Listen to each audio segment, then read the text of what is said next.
chapter is the chapter of fantasy. Fantasy नाम तो सुना ही होगा आपने. तो let's start.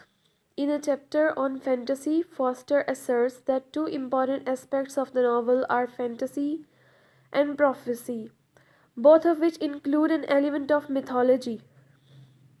तो फॉस्टर जो है वो कहता है कि दो इम्पॉर्टेंट एस्पेक्ट्स जो है नावल के वो फैंटेसी और प्रोफेसी भी हैं, जिसमें मिथोलॉजी का एलिमेंट इंक्लूड होता है. मिथोलॉजी अगर आपको याद हो, आपने ग्रीक मिथोलॉजी पढ़ी होगी, या मिथ्स जिसको कहते हैं, मिथ्स वो होते हैं मिथोलॉजी, मतलब उसको ही कहते हैं ना, मिथ्स होती है. जैसे ग्रीक्स की मिथ्स होती हैं, जैसे क्यूपिड की मिथ्स हैं काफ़ी सारी. इस तरह से वो मिथोलॉजी का एलिमेंट उसमें ऐड होता है फैंटेसी में और प्रोफेसी में. Using the novel Tristram Shandy by Strin as an example, Foster claims even novels that do not include literal elements of the supernatural may include an implication that supernatural forces are at work. तो बहुत से novels में अगर कोई supernatural चीज़ जो है वो directly नहीं है, supernatural elements अगर आपको याद नहीं है, तो the rape of the lock याद करें जो हमने पढ़ी थी. उसके अंदर कितने सुपरनेचुरल एलिमेंट्स थे, वो सिल्व्स थी, निम्स थी, काफ़ी सारे, वो सारे सुपरनेचुरल एलिमेंट्स थे उसके अंदर, जो कि मॉक्स में होते हैं. मॉक्स में पैरोडीज़ वगैरह में होते हैं. खैर वो तो पोइट्री थी.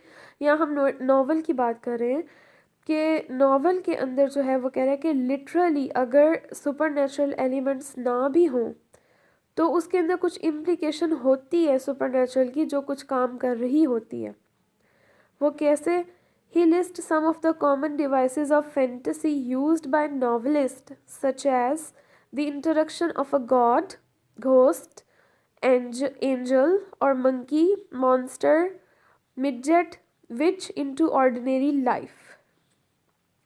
तो आप बहुत से नॉवेल्स में देखेंगे कहीं कहीं चुड़ैल, जिन, भूत, बंदर, मंकी, जादूगरनी, इस तरह के मॉन्स्टर, इस तरह की चीज़ें जो हैं वो अक्सर जो है वो ऑर्डिनरी लाइफ में यूज़ हो रहे होते हैं. खैर ये उस ज़माने में तो नहीं आया था जिस ज़माने में ट्वाइलाइट जैसे नॉवेल्स जो है वो आए थे. ट्वाइलाइट में तो आप देखते हैं ना, वो तो सुपर नेचुरल ही है, क्योंकि वेम्पायर्स हैं, वेयरवुल्व्स हैं, ये सब इस तरह के जो क्रीचर्स हैं, जो हाफ मैन होते हैं, हाफ वुल्फ होते हैं, या इस तरह के और भी जो भी मिथ्स हैं जो कि सुपर नेचुरल का काम करते हैं, तो वो नॉवेल्स में जो है वो फैंटेसी का काम करते हैं. वो कहता है कि जो भी अगर कोई ज़ाहरी तौर पे सुपर नेचुरल चीज़ ना भी हो ना, जैसे कि हमने रेप ऑफ द लॉक में देखा था, वो तो पोइम्स थी ना वैसे, कि उसमें जैसे सिल्व्स थी, निम्स थी, और पैराडाइज लॉस्ट में जैसे गॉड था, सैटन था, एंजल्स थे. इस तरह से अगर सुपर नेचुरल ये चीज़ें सुपर नेचुरल होती हैं ना, वो ना भी हो तो कुछ ना कुछ इस तरह से होता है. कभी गॉड को भी सुपर नेचुरल में वो कंसीडर करते हैं कि कभी कभी गॉड का एज अ कैरेक्टर पेश कर दिया जाता है. घोस्ट हो सकता है, विच हो सकती है, विचेस जैसे मैकबेथ में विचेस का जिक्र है. He adds to this list the introduction of ordinary man into no man's land. या वो सुपर नेचुरल में आप उसको ये भी कह सकते हैं, फैंटेसी में ज़रूरी नहीं कि ये जिन, भूत, मॉन्स्टर वगैरह ही हों, बल्कि कई दफ़ा क्या होता है कि इंसान को ऐसी जगह पे भेज दिया जाता है जो नो मैन्स लैंड हो. कोई अजीब सी सुपर नेचुरल सी जगह पे भी में इंसान को भेज दिया जा सकता है.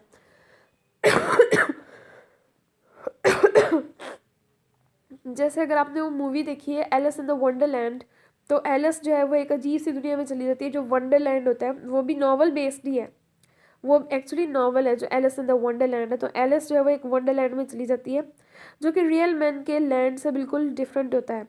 द फ्यूचर, द पास्ट, आपने बहुत से ऐसे नॉवेल्स वगैरह पढ़े होंगे जब जो कैरेक्टर है वो फ्यूचर में चला जाता है या पास्ट में चला जाता है.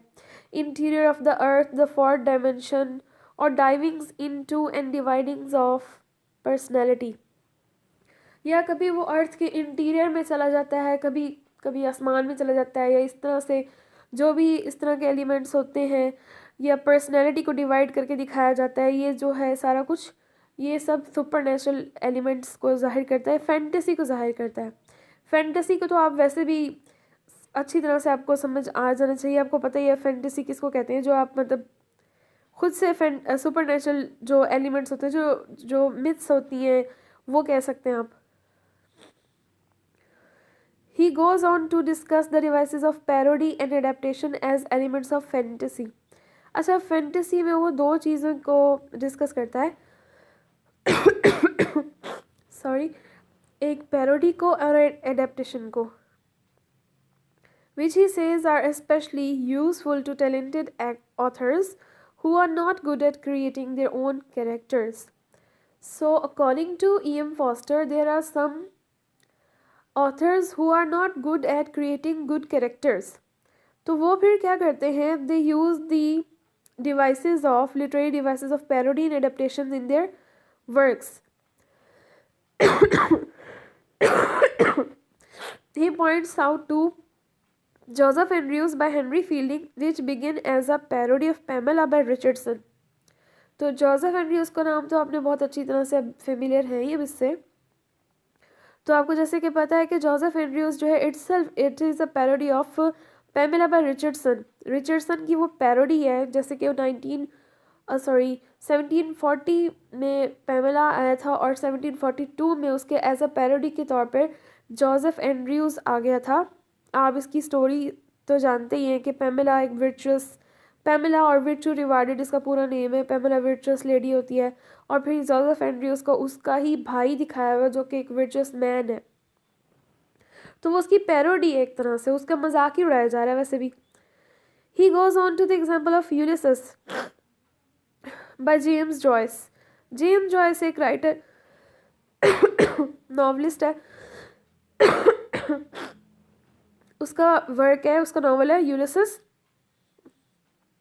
which is an adaptation from the ancient text the Odyssey based on Greek myth.